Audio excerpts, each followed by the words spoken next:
नमस्कार। इस अंक में भी हम बात करेंगे थिएटर की बारीकियों को लेकर। तो जैसा कि मैंने कहा था कि थिएटर एक ऐसी कला है जिसमें सिर्फ़ और सिर्फ क्रिएटिविटी है, इमेजिनेशन है, एलिगेंस है, और जिसका मेन एम जो है वो है कि जो ऑडियंस है उनकी सोल तक पहुंचना। अ, अगर एक जो रंगकर्मी है, जो आर्टिस्ट है, स्टेज पे जो एक्ट कर रहा है, वो अगर कनेक्ट नहीं करेगा ऑडियंस के साथ, तो वो उनकी सोल तक नहीं पहुंचेगा। और अगर वो कनेक्ट नहीं करेगा तो उसकी जो एक्टिंग है वो कभी भी रियल एक्टिंग नहीं मानी जाएगी, इसको फेक ही एक्टिंग कहा जाएगा। और अगर वो ऑडियंस के साथ कनेक्ट नहीं करेगा तो ऑडियंस उससे मुतासिर नहीं होंगे, उसको पसंद नहीं करेंगे, और ये भी हो सकता है कि वो ऑडिटोरियम छोड़कर चले जाएं। तो इसलिए जो सबसे ज़रूरी चीज़ है वो ये है कि किस तरह से जो एक रंगकर्मी है वो किस तरह से टच करता है ऑडियंस की सोल को। ये बहुत बहुत इम्पॉर्टेंट है। तो मुझे ये लगता है कि ऑडियंस की सोल को टच करने के लिए के लिए बहुत ज़रूरी है कि जो किरदार आप निभा रहे हों, उस किरदार को आपको सच में जीना पड़ेगा। उस किरदार तक पहुंचने के लिए एक पूरा प्रोसेस है, वो प्रोसेस आपको उस एक प्रोसेस में से गुजर कर आप जब उस किरदार के पास पहुंचते हो तो वो आपकी रियल एक्टिंग कही जाती है। जैसे अगर आपको कोई करेक्टर दिया जाता है तो आप जो सबसे बड़ी बात होती है थिएटर की, वो ये है कि आप एक ही वक्त में, एक ही ज़िंदगी में कई ज़िंदगियां जी लेते हो, बहुत सारी ज़िंदगियां जी लेते हो। उनके करेक्टर्स को आप अपने अंदर ले लेते हो, उनकी जो छोटी छोटी चीज़ें हैं उनको आप लेते हो। वो कैसे लेते हो, उसके लिए आपको गहन अध्ययन करना पड़ता है, आपको पढ़ना पड़ता है, आपको किताबें पढ़नी पड़ेंगी, आपको अपने मेंटल हॉराइजन को ब्रॉड करना पड़ेगा, आपको ऑब्जर्व करना पड़ेगा। कहते हैं ना कि जो थिएटर है, it's study of human relationship, it's based on observation of human, it's in fact dramatisation of reality. सच में जो थिएटर है वो है ड्रामेटाइजेशन ऑफ रियलिटी। और इस रियलिटी को आप तभी लोगों तक पहुंचा पाओगे जब इसको रियल वे में आप करोगे। अगर आपने जस्ट डायलॉग्स बोल दिए और आपने इनेक्ट कर दिया तो दैट इज़ नॉट एक्टिंग। वो आपको कहाँ पहुँच, आपके जो ऑडियंस है उनको कहाँ टच करेगी। तो जैसा कि मैंने कहा कि आपको एक प्रोसेस में से होकर गुजरना है उस करेक्टर तक पहुँचने में। और उस करेक्टर तक आप तभी पहुँचोगे जब आप ये चीज़ें करोगे कि आप अपने मेंटल हॉराइजन को ब्रॉड करोगे। आप छोटी छोटी चीज़ें उस करेक्टर में क्या होना चाहिए वो देखोगे, आप स्टडी करोगे इस करेक्टर में जाने के लिए, छोटी छोटी चीज़ों को नोट करोगे। और किताबें पढ़ना तो बहुत ज़रूरी है, ऑब्जर्वेशन बहुत ज़रूरी है, स्टडी ऑफ ह्यूमन बिहेवियर बहुत ज़रूरी है। तो ये बहुत ज़रूरी है। जब ये चीज़ें आप करोगे तो आप अपने आप जो करेक्टर आप कर रहे हो, तो आप अपने आप उस करेक्टर को अपने अंदर ले लोगे। और जब आप अंदर अपने ले लोगे तो आप उस करेक्टर को जीने लगोगे। और जब आप उस करेक्टर को जियोगे तो आप, जाहिर सी बात है कि आपका जो एक्ट है, आपका जो किरदार है, जो आप हो स्टेज पर, वो ऑडियंस को ज़रूर टच करेगा, उस ऑडियंस की सोल को टच करेगा, और ऑडियंस आपके साथ आपकी उस जर्नी का हिस्सा बन जाएगा। तो ये बहुत ज़रूरी है करेक्टर को जीना और उसकी सोल तक पहुंचना। तो जैसे कि मैंने कहा कि जब एक जो रंगकर्मी होता है, जैसे कि मैंने कहा कि वो एक वक्त में बहुत सारे करेक्टर्स को जीता है, बहुत सारे ज़िंदगियों को स्टेज पर जीता है, तो वो उसके ना सोचने का नज़रिया एकदम से बदल जाता है। जो एक रंगकर्मी है, तो वो बहुत सारी चीज़ों को ना अलग तरीके से देखने लगता है। वो एक ही तरीके से नहीं देखता चीज़ों को, एक ही नज़रिया नहीं होता चीज़ों को, उसकी सोच का ढंग बदल जाता है। वो बहुत कुछ सोचने लगता है, बहुत कुछ प्रोग्रेसिव वे में चीज़ों को देखता है, बहुत निरपेक्ष भाव जिसे कहते हैं, निरपेक्ष भाव से चीज़ों को देखता है। उसकी जो सोच होती है वो संकीर्ण नहीं होती, वो बहुत प्रोग्रेसिव सोच होती है एक रंगकर्मी की, क्योंकि वो बहुत सारे प्रोसेस से गुजरता है। बुक्स पढ़ने से जाहिर सी बात है कि जब आप किताबें पढ़ोगे, वर्ल्ड क्लासिक देखोगे, नाटक देखोगे, तो आप अपने आप उस इरा में पहुंच जाओगे। जब आप चीज़ें देख रहे होते हो, अच्छी जो लोगों को देखोगे कि किस तरह से एक्ट हो रहा है। और जब हम रिहर्सल्स करते हैं तो 1 या 2 महीने का वक्त होता है रिहर्सल्स करने का। तो वो जो प्रोसेस होता है उसमें ये नहीं कि हमने अपना करेक्टर कर लिया, that is not the thing. ये नहीं कि हमने अपना करेक्टर कर लिया तो ठीक है, उस वक्त हमें पूरी की पूरी स्क्रिप्ट याद होनी चाहिए। पूरी की पूरी स्क्रिप्ट में क्या है वो याद होना चाहिए, तभी आप एक अच्छे रंगकर्मी बन सकते हो। तो जब आप रिहर्सल कर रहे होते हो तो आप सबको ऑब्जर्व करते हो। थिएटर क्या है, ऑब्जर्वेशन है, आपको ऑब्जर्व करना है चीज़ों को। आप ऑब्जर्व करोगे तभी आप उसको लेकर आगे चलोगे।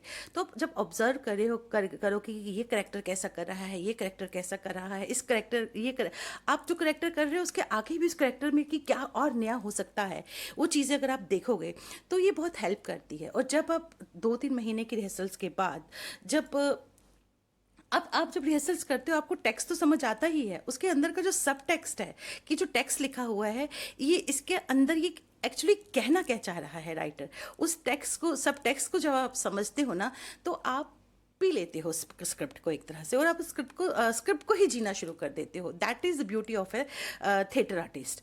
तो जब आप हम रिहर्सल करते हैं, 2-3 महीने की रिहर्सल हो गई, और जब फाइनल डे होता है, जब हम शो करते हैं, तो हम लोग जो निचोड़ होता है हमारी इस रिहर्सल का, वो हम स्टेज पे लाते हैं। हम उस करेक्टर, क्योंकि हम रिहर्सल्स में उस करेक्टर को जीते हैं, तो वो हम फाइनल डे जब लाते हैं तो ये एक अजीब सी खुशी मिलती है, जब हमें हमें एक ऑडियंस से एक बहुत प्यार मिलता है अपने करेक्टर को लेकर।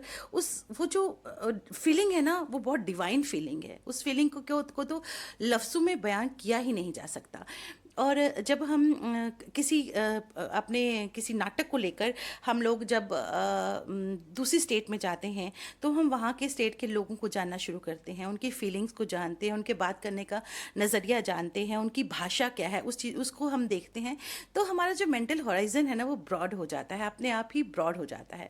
तो इसीलिए कहते हैं कि जो थिएटर करने वाला इंसान है वो बहुत ही लिबरल होता है, और ये बात बहुत सच है। हर थिएटर आर्टिस्ट जो चीज़ों को, जो गहन अध्ययन करता है, ऑब्जर्वेशन करता है करेक्टर्स की, चीज़ें देखता है और थिएटर को जीता है, वो सच में बहुत लिबरल होता है, इसमें कोई दो राय नहीं है। और थिएटर्स, मुझे लगता है कि थिएटर जो है वो आपको एक बहुत अच्छा इंसान बनाता है। वो आपकी पर्सनैलिटी को में जितना निखार एक थिएटर आर्टिस्ट की थिएटर करने से जो आपकी ज़िंदगी में निखार आता है ना, उसका तो कोई जवाब ही नहीं है। आपकी पूरी ऑल राउंड पर्सनैलिटी को डेवलप करता है थिएटर। आप में अगर कॉन्फिडेंस नहीं है, तो स्टेज में जो कॉन्फिडेंस आप में डेवलप हो जाता है थिएटर करने में, वो एक बहुत बड़ी बात है। आपका जीवन जीने का नज़रिया, आपको जीवन जीने का सलीका जो कहते हैं ना, वो थिएटर आपको सिखाता है, बशर्ते कि आप सीखने वाले हों, आप मेहनत करने वाले हों। और जो सबसे बड़ी बात इसमें होती है, वो होती है आप में ऑनेस्टी हो। अगर आप दिल से थिएटर करना चाहें तो ऑनेस्टी बहुत इंपॉर्टेंट चीज़ है। सिंसियरिटी होना चाहिए, डेडिकेशन होना चाहिए, और एक जुनून हो, जब पागलपन कहते हैं ना थिएटर के लिए, वो होना चाहिए। और थिएटर तभी करिए जब आप वक्त दें। ये नहीं कि आपने ये प्रोडक्शन कर ली तो उसके बाद आपका नेक्स्ट टारगेट है कि आप बॉम्बे चले जाएं। ऐसे आप बॉम्बे जाके आप कुछ नहीं कर पाएंगे जब तक आप थिएटर को जिएंगे नहीं, आप थिएटर के लिए समय नहीं देंगे, आप डेडिकेटेड नहीं होंगे, ऑनेस्ट नहीं होंगे। तो ये चीज़ें जब तक नहीं होंगी तो आप मुझे नहीं लगता एक सफल रंगकर्मी बन सकते हैं। और मुझे लगता है कि अगर आपने एक थिएटर इसलिए करना चाहिए कि आपका पूरा ऑलराउंड डेवलपमेंट हो, इसलिए नहीं कि आपको अच्छा थिएटर करना है, आपका नेक्स्ट टारगेट फिल्म है, इसलिए नहीं। अगर आपको थिएटर करना है तो वो इसलिए कीजिए कि आपको एक अच्छा इंसान बनना है, और जो थिएटर है वो आपको वाकई एक अच्छा इंसान बनाता है, इसमें कोई भी दो राय नहीं है। जैसा कि मैंने पहले कहा कि theatre is dramatisation of reality. सच में जो भी आपके आसपास घटता है उसका जो ड्रामेटाइज है वो स्टेज पर है, कुछ अलग नहीं है। वो कहते हैं ना कि रंगमंच जो है वो समाज का दर्पण होता है। ये बिल्कुल सही है कि जो रंगमंच है वो समाज का दर्पण है, और वो आपको बहुत कुछ सिखा देता है। इट्स रियली, ये सच में एक इसको कहा जाए कि ये कंपोजिट आर्ट है। जो थिएटर है इट्स अ कंपोजिट आर्ट, जिसमें सभी जो आर्ट है वो समाहित हैं, चाहे म्यूज़िक हो, चाहे डांस हो, संगीत हो, सब कुछ इसमें है। इट इज़ एन एंडीवर, जिसमें क्या होता है, जो हमें सिखाता है ह्यूमन रिलेशनशिप को। ये सिखाता है, एक एनर्जी होती है जो जब स्टेज पे आती है, तो रंगकर्मी जब उसको एनर्जी को स्टेज पर लेकर आता है, तो वो सब कुछ एक मैजिकल हो जाता है, एक जादू सा हो जाता है। तो बहुत सारी ऐसी बातें हैं जो मैं आपसे करूंगी अपने अगले एपिसोड्स में। नाट्य शास्त्र की ज़रूर मैं आपसे बात करना चाहूँगी। नाट्य शास्त्र पढ़ने में बहुत थोड़ा मुश्किल है, लेकिन उसको आसान तरीके से कैसे मैं उसको एक्सपेरिमेंट के साथ हम उस नाट्य शास्त्र के बारे में बात करेंगे। लेकिन जो अभी बेसिक चीज़ थी वो ये थी कि आप अपने किरदार को जिएँ। आप अपने किरदार को तभी जिएंगे, मैं बार बार रिपीट कर रही हूँ, स्ट्रेस दे रही हूँ इस बात पर कि आप अपने किरदार को तभी जी सकते हैं जब आप में ऑब्जर्वेशन पावर हो, जब आप चीज़ों को ऑब्जर्व करना सीखें। आप किताबें पढ़ें, आप नाटक पढ़ें। अगर आपने एक बार नाटक पढ़ा है, उसको दूसरी बार पढ़िए। दूसरी बार पढ़ेंगे तो उसको उसमें से और भी कुछ ऐसी चीज़ें निकलेंगी जो आपको एकदम हैरान कर लेंगी कि ये चीज़ मेरी आंखों के सामने से कैसे क्यों नहीं गुजरी। तो आप सब टेक्स्ट को समझना शुरू करेंगे। जब आप सब टेक्स्ट को समझेंगे तो आप चीज़ों को समझेंगे, आप करेक्टर को समझेंगे, आप उस करेक्टर के नज़दीक पहुंच जाएंगे और आप एक सफल एक्टर बन जाएंगे। लेकिन सफल होने के साथ साथ ये बहुत ज़रूरी है, आप कितने भी सफल क्यों नहीं हो, अगर आप एक अच्छे इंसान नहीं हैं, आप एक अच्छे एक्टर कभी नहीं हो सकते। इसलिए बहुत ज़रूरी चीज़ है कि एक अच्छे एक्टर होने के साथ साथ आपको एक अच्छा इंसान बनना बहुत ज़रूरी है। तो अगले अंक में हम और भी बातों के पे बात करेंगे। तब तक के लिए नमस्कार। और नाटक अच्छे देखिए।